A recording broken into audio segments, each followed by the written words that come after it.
everyone. Welcome to Life Beyond Sunday. Was that good? No, good morning. So we got that one going. But here we are for the last episode of the season to talk about, to kind of end about leadership. And today we're going to be talking about boundaries, which is something I'm not very good at. So I'm hoping for some words of wisdom here with TJ and Shayla. But we're going to start off with a little game before we fun. Yeah. I have a boundary, no games. Yeah. Guess what? I got the mic here. So, you do have a mic. So I'm going to ask you guys a couple of questions and you're going to say if this is a boundary that you would set up. Okay. Or if it's okay. Like, okay, I would allow this. Oh boy. Okay. Okay. I have a feeling most of these are going to be like a hard boundary, but okay. Letting somebody borrow your clothes. Oh yeah. Yeah. In fact, I just let your brother-in-law borrow a suit. You did. Yep. Letting somebody borrow your shoes. Yeah. No. I knew TJ was going to say no. Sure, why not? I'll give you my shoes, but I don't want to wear shoes after somebody else wore them. It's Shayla's weird. like, I don't care. Shayla's not like a germaphobe. I'll give you my underwear if you want. Oh, that's weird. That's a boundary for me. So That's terrible. Why did I just say that? We're not editing it out either. She was kidding though. Watch people be like, So Shayla. yeah. I will pick up anybody's bottle of water I and was gonna, drink that was my it. next one. Would you drink a bottle of water that you found on a counter? No. 100%. I don't Shayla, care either. yes. I would. Me, no. I would too. No. It depends on the, like I wouldn't That's do why it I at never a get fair. sick. Yeah. I wouldn't do it at a fair, but like if I'm here at church and I'm like, Oh, how at bad, a fair, I wouldn't do it. How bad are these people here? Let me grab this bottle. Here at church, in our staff area. You're recycling. Boundaries. Yeah, you're doing great. That's okay. Someone calls you and wants to come over. Sure. Who is Depends it? on who it is. Okay. Because we were just talking about this earlier. Like there are literally people that, our first impressions team has told me, like there are people asking where we live so they can just randomly show up at our house. They're not that's saying weird. so they can randomly show Yes. up. No, Yes, they are. No, they're not. Yes. That is. So TJ If that's said- you, stop it. and TJ's like, I'm just gonna live in a gated community, Right. Yeah. so no one can ever show up Unannounced. unannounced. Okay. So someone meets you at a restaurant. You guys are having dinner, and they ask to sit down. I mean, it's hard. Like, I wouldn't say no. It depends right. on It's what's hard to say happening no. there at the restaurant. It depends on the conversation that we're having. But Yeah. I mean, we were at a restaurant last night and we ran into all kinds of people that we.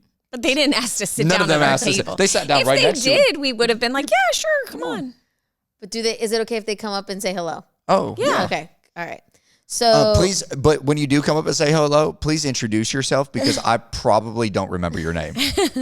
isn't it horrible when you see somebody outside of your regular environment? Like if I see somebody here, I'm like, oh, you're from church. And then I run into them at like a coffee shop and I'm like, you look familiar, but I don't know where from.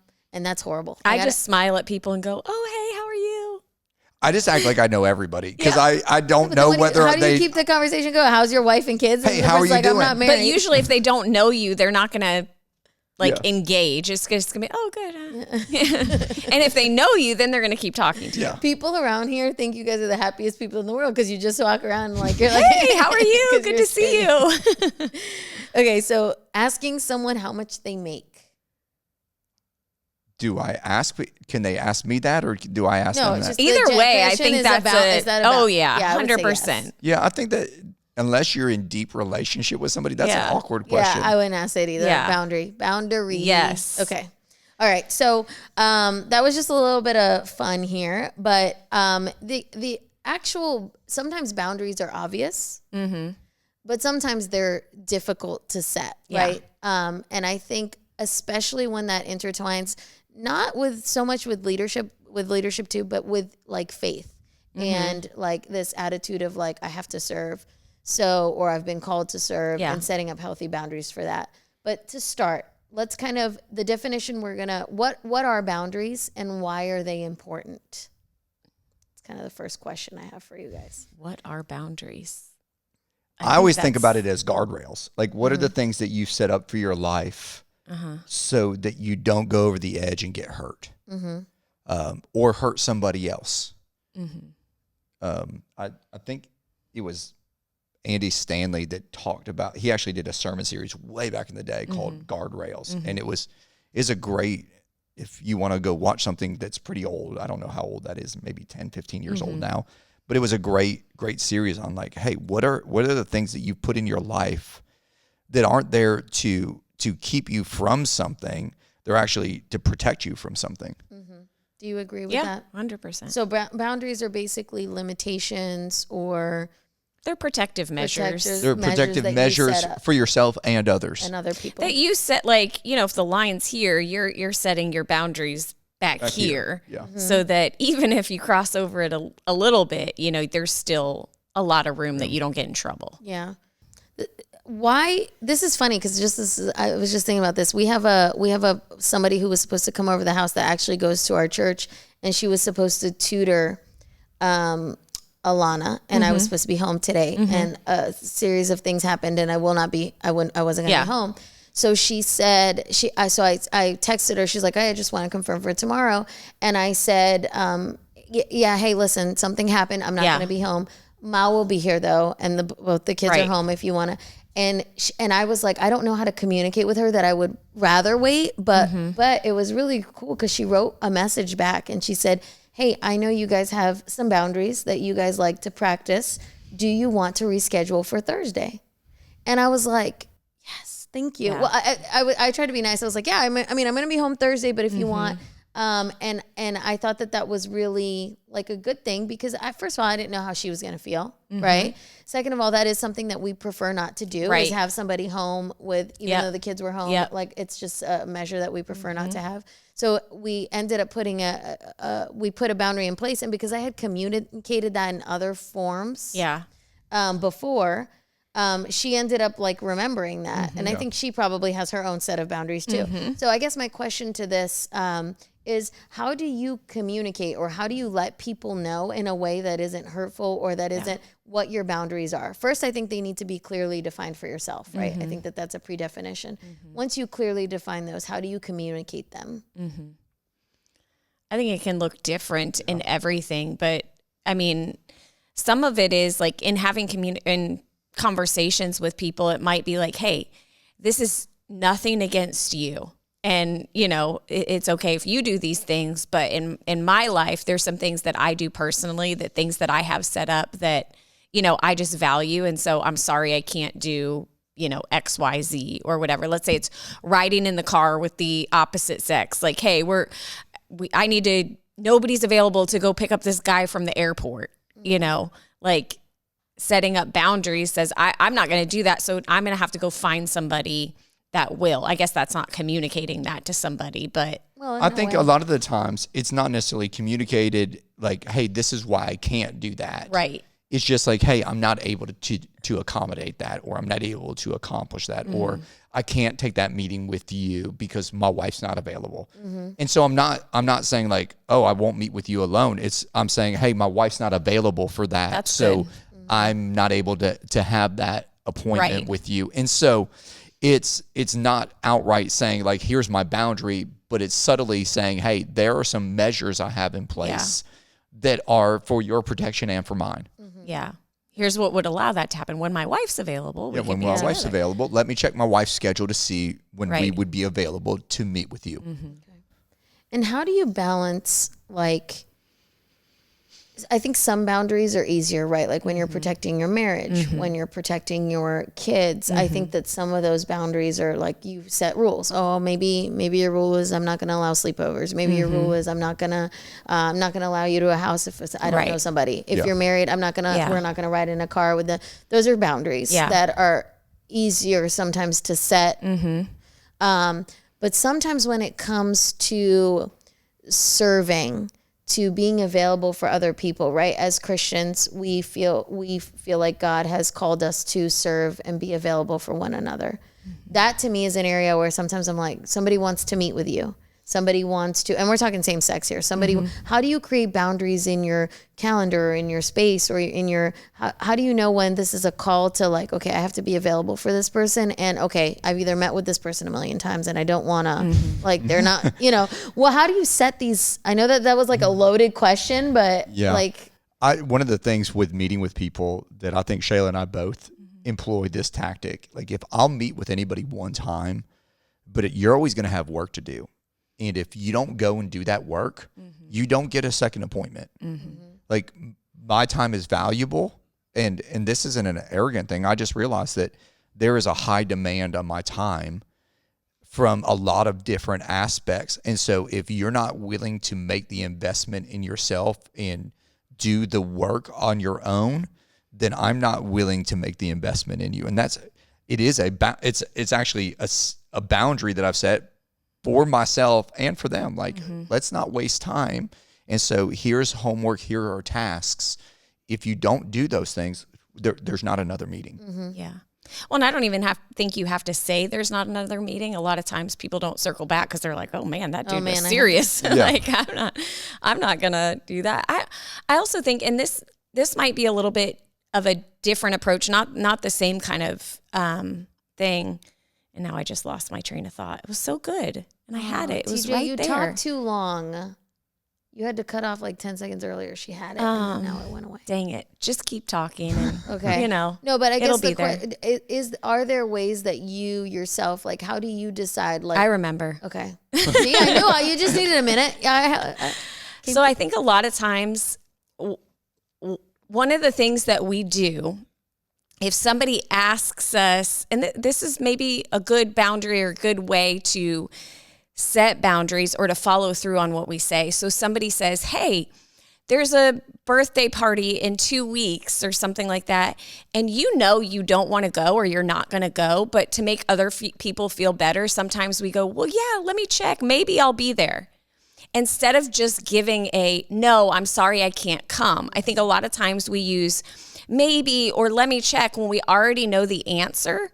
And I think sometimes that just allows us to live in this gray space rather than like your yes is your yes, your no is your no. Like, let's not live in the gray or the mystery or the whatever, just to kind of accommodate people's feelings, right? And yes, we have to consider people's feelings, but at the same point, if we don't just kind of set those boundaries and say no if you can't do it or say yes if you can and then follow through on it, it just becomes easier, I think, to live in the gray too. Yeah, that's true. And when do you decide, what happens when you meet with the same person like 50 times and they're like, I have not. It's never happened. It's never happened. Okay. Because you're like, I don't will not meet with somebody 50 times. If you're not making progress, then the meeting's useless. Yeah. Okay. Because I mean, it's just because, yeah. Okay. Maybe we're a little bit. Give me an example. What are you thinking by that? And what about people who you think like? And what about? Okay, so here we're big on community. Okay, wait. I just I say what you're thinking. I gotta try with my thought. I gotta try with my thought. Here we're big on community. Yeah. And so we I think for those of us who are more plugged in, I think we're called to plug people in. Yeah. Right. Sometimes that gets complicated. Yeah. Because you plug someone in and you're trying to plug someone in, but someone's like, I'm plugged into you and only you. I'm not saying I have this problem. I love everybody, but I'm just saying, how do you manage that? Like, oh man, I need to plug this person in. I need to create this, and having a boundary of like, okay, this is not my. But here's the thing: in my life, I believe that I'm a connector. Like, I don't let people connect to me. I connect them to things and other people. So I'm always going, hey, man, in fact, this morning, right before this, we were doing an early morning prayer, and there was a young lady sitting behind me. Her name was Asia. And I was like, we started talking. I was talking with somebody else, and I was like, oh, Asia should serve with you. And all of a sudden, I'm connecting these people. Like, I've got a relationship. Asia didn't have a relationship with this other person. I'm connecting them. By the end of that, they're exchanging numbers. So the connection initially started with me, but then I just moved that connection to somebody else. Got it. Yeah. And so I'm always trying to do that, because otherwise you become the people's savior, and I'm not their savior. But if I can connect you to other people, because the reality is my relational world is pretty small, and I don't have a ton of room for a lot of other closer relationships. The reality is if you have 5 really good friends in life, you're crushing it. And I feel like, man, I've got like 3 to 5 really close relationships. I don't have the bandwidth for more of those. Yeah. in Well, my I think current what rate. Kelly's saying is they might not be your friend, but they might feel more connected to you and are doing it because of you, not because, Sure. of your. But I'm connecting them to other people Yeah. always. I think that's the right way to do it. Right. And go ahead. I'm good. Sure. Did you lose another thought? Nope. Yeah, I think now I lost my train of thought. It was wonky. No. So what roles do boundaries play, like in this particular case, in preventing like a burnout situation? So I mean, we have. You don't I like think- that word. No, well, it's. I don't I like think that people word. use the word burnout as a cop out for Wrong priorities. wrong priorities. Because if you're staying connected to God, you're not burning out. You might get tired. Because you're prioritizing the right things. You're prioritizing the right things. But what happens is when people burned out, typically they're working late, they're sleeping little, they're eating poor, they're like, so it had nothing to do with the actual work you were doing. It had to do with How all you the manage lack your of life. disciplines that you didn't manage in your life. So we're blaming something that isn't really the root. But do you think people will bite off more than they can chew? Oh yeah. Oh, yeah. 100%. And is that where boundaries plays a role? Is it like identifying, like So- I've taken in? I actually think Dinah actually just gave an incredible devotional at early morning prayer. And she was talking about Mary and Martha. And when Martha was like serving, and Mary is sitting at the feet of Jesus, and how Martha is going to Jesus and going, listen, I'm doing all of this stuff and she's just sitting here. Can you get her to do something? Mm-hmm. And Jesus is like, no, she's actually doing the right thing. Mm-hmm. And Dinah correlated the fact that serving and doing so much isn't necessarily a bad thing, because that's what Jesus tells us to do, right? But if we prioritize our to-do list over sitting at the feet of Jesus, then our priorities are wrong. We sit at the feet of Jesus and then get the other things done. And I think that's what we're talking about. You get burnt out when you prioritize the serving or the doing over the just being. And I think people get that wrong, because I think their relationship with God becomes doing for him rather than just being in him, if that makes sense. Yes. And so I think most people have that priority wrong. And so therefore they burn out, because they're not prioritizing the time with God, the refilling, the refreshing, I'm going to get up in the morning, I'm going to seek you, I'm going to get filled first before I pour out. Right. Most people are pouring from an empty cup. And so I think you have to have some boundaries in your life that allow you to maintain right priorities, so that you're not pouring from an empty cup and you're getting to a place where you're burnt out, you're toast, you can't give anything to anyone because you haven't allowed that time to be filled. Yeah. Like, I mean, it's crazy, but like, we don't go out late at night. If there's something going on late, like most of the time we're going to say no. And late for you guys, let's be clear, is like not 2 a.m. It's like 8:30. Yes. But Boundary, that's our, that's to allow us to do things in the way that we need to do them to be effective in our leadership. That is not the right thing for everyone, but I would encourage everyone to consider how you can set your life up so that you can be the most productive without burning out. And that's going to require saying no to some things. yeah. So that's actually a really good example. You guys are very good. Like you both sleep early, right? Yeah. So what happens? Somebody invites you to a 8 p.m. dinner. I'm sorry, I can't make it that day. Is that just kind of the? Sometimes it depends on, like, I'm not doing that every night. If that happens once a week or every other week or something like that, that is fine. But that can't be my life every day. Makes sense. That is the outlier, The not exception, the norm. not the rule. Yeah. Yeah. So like, we got the opportunity to go to NHL finals game. Starts at 8:00. That is not something we would normally like. That meant we were getting home at like 11 o'clock. But you know what that meant the next day? I was still up at the crack of dawn. Yeah. Because it's also like I have a boundary that like my relationship with God is a priority in my life. So like no matter what, that is, no matter how late I stayed no out. matter like that is the price. That's the cost.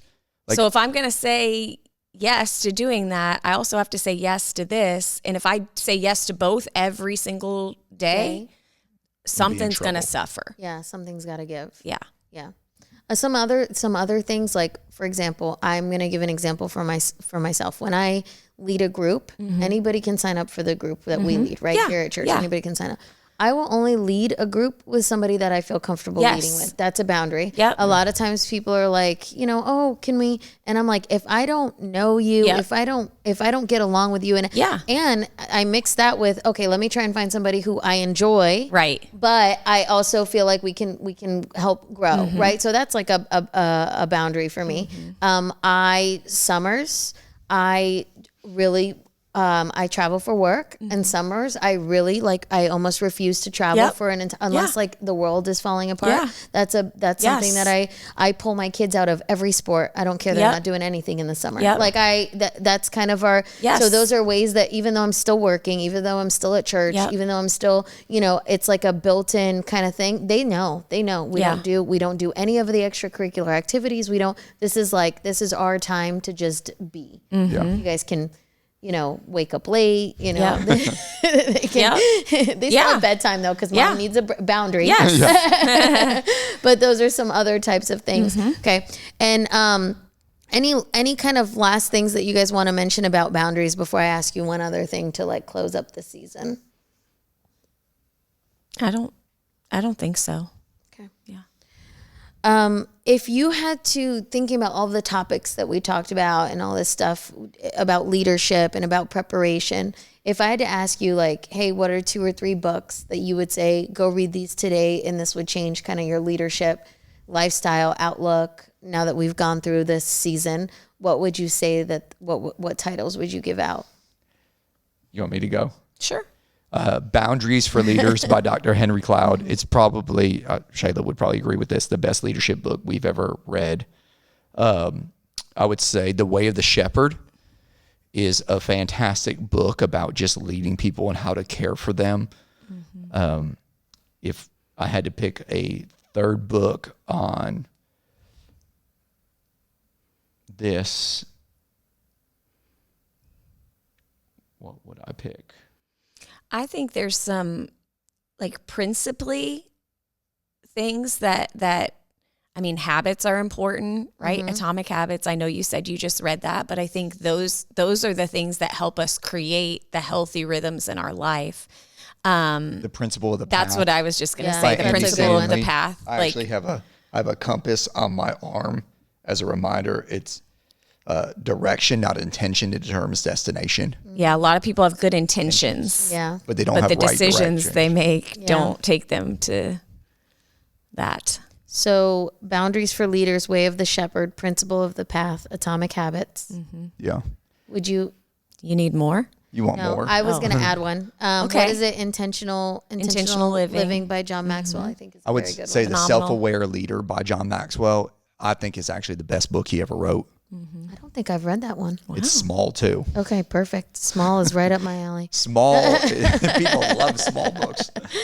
That's why The Way of the Shepherd is such an easy read. Yes. You can finish that thing in 2 days. What was that other book we had? Chop Wood, Carry Water. That's a good one. Carry Water by Joshua Metcalf is a great one. book. And that's a short one, It's a too. little one. Well, it's all Like a story. fable. It's all It's a fable. fable, yeah. It's so easy. Yeah. They're All making right, it so you guys easy have on us. homework. They have homework now. We gave them a whole library. Thank you guys so much for covering this topic, and we will see you guys next season. Thank you.